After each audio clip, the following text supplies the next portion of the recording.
Mapagpalang araw po sa atin lahat. Ngayon po ay araw ng Biyernes, Agosto 29.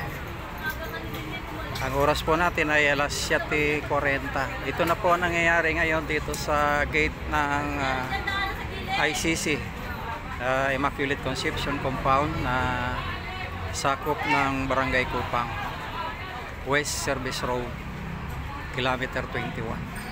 So, dumating na po yung mga demolition team. Ayan, nagkakagulo na po sa gate. Wala na pong pinalabas at pinalalabas na tao. So, ang naging problema po ngayon ay yung mga nasa Sitio Santo Niño sa looban na hindi naman kasali sa demolition na ito ay apektado.